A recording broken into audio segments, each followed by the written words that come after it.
ನೀವು ಎಲ್ಲ ಆರಾಮಾಗಿ ಉಸಿರಾಡಿಕೊಂಡು ಜೀವನ ಮಾಡ್ತಾ ಇದ್ದೀವಿ ಅಂದರೆ ಅದಕ್ಕೆ ಗಿಡ ಮರ ಕಾರಣ. ಈ ಗಿಡ ಮರಗಳು ಇಲ್ಲ ಅಂದರೆ ಮುಲಾಜಿಲ್ಲದೆ ಎಲ್ಲರೂ ಹೊಗೆ ಹಾಕಿಸ್ಕೊಂಡು ಭೂಮಿ ಮೇಲಿಂದ ಜಾಗ ಖಾಲಿ ಮಾಡಬೇಕಾಗತ್ತೆ. ಅದೇ ಎಲ್ರಿಗೂ ಗೊತ್ತಿರೋ ಮ್ಯಾಟ್ರೆ, ಎಷ್ಟಿದ್ರೂ ಜನರು ಬುದ್ಧಿ ಕಲಿತಾ ಇಲ್ಲ.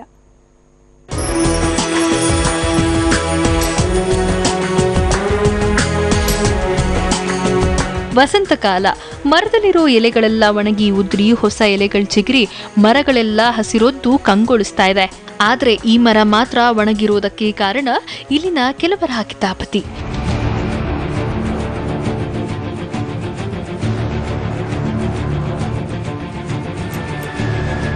ಶೇಷಾದ್ರಿಪುರದಲ್ಲಿರೋ ಈ ಕ್ರಿಸ್ಮಸ್ ಟ್ರೀಗೆ ದುಷ್ಕರ್ಮಿಗಳು ವಿಷ ಹಾಕಿ ಅರೆಜೀವ ಆಗೋ ಹಾಗೆ ಮಾಡಿಬಿಟ್ಟಿದ್ದಾರೆ. ಈ ಏರಿಯಾದವರಿಗೆ ಮರಕ್ಕೆ ಈ ಗತಿ ತಂದವರು ಯಾರು ಅಂತ ಕೇಳಿದ್ರೆ ಎಲ್ಲರೂ ಜಲಮಂಡಳಿ ಕಡೆ ಬೆರಳು ತೋರಿಸಿದ್ದಾರೆ. ಶೇಷಾದ್ರಿಪುರಂನ ಕುಮಾರ ಪಾರ್ಕ್ನ ಜಲಮಂಡಳಿ ಆವರಣದಲ್ಲಿರೋ ಈ ಮರದ ಬೇರು ಕಟ್ಟಡಕ್ಕೆ ಹಬ್ಬಿದ್ರೆ ಬಿಲ್ಡಿಂಗ್ಗೆ ತೊಂದರೆ ಅಂತ ಮರಕ್ಕೆ ವಿಷ ಹಾಕಿದ್ದಾರೆ ಅನ್ನೋದು ಸ್ಥಳೀಯರ ಆರೋಪ.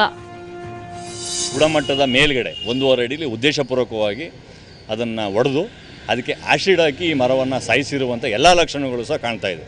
ಕಳೆದ 3 ತಿಂಗಳಿಂದ ಚೆಂದಾಗಿದ್ದಂಥ ಮರ ಈಗ ಪ್ರತ್ಯೇಕವಾಗಿ ಒಣಗ್ತಾ ಇದೆ. ಅಂದರೆ ಉದ್ದೇಶಪೂರ್ವಕವಾಗಿ ಈ ಮರದಿಂದ ಏನಾದರೂ ಬೆನಿಫಿಟ್ ತಗೊಳ್ಳೋಕ್ಕೆ ಸಲುವಾಗಿ ಏನಾದರೂ ಒಂದು ಉದ್ದೇಶ ಇಟ್ಕೊಂಡು ಈ ಮರವನ್ನು ಕೊಲ್ಲುವಂಥ ಪರಿಸ್ಥಿತಿ ಮಾಡಿದ್ದಾರೆ.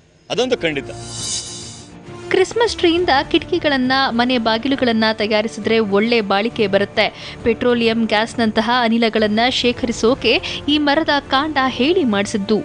ಮರ ಕಡಿದ್ರೆ ಬಿಬಿಎಂಪಿಯವರು ಯಾಕೆ ಕಡಿದ್ರಿ ಅಂತ 100 ಪ್ರಶ್ನೆ ಹಾಕಿ ಇಲ್ತಿರೋ ಟಾರ್ಚರ್ ಕೊಡ್ತಾರೆ.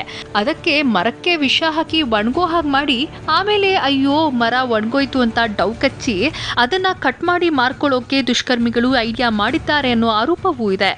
ಇದ್ರ ಬಗ್ಗೆ ಏನ್ ಹೇಳ್ತೀರಾ ಸಾರ್ ಅಂತ ಜಲಮಂಡಳಿಯವರನ್ನ ಕೇಳಿದ್ರೆ ನಾವ್ಯಾಕೆ ವಿಷ ಹಾಕೋಣ, ನಮ್ಗೇನ್ ತಲೆ ಕೆಟ್ಟಿದ್ಯಾ ಅಂತಿದ್ದಾರೆ.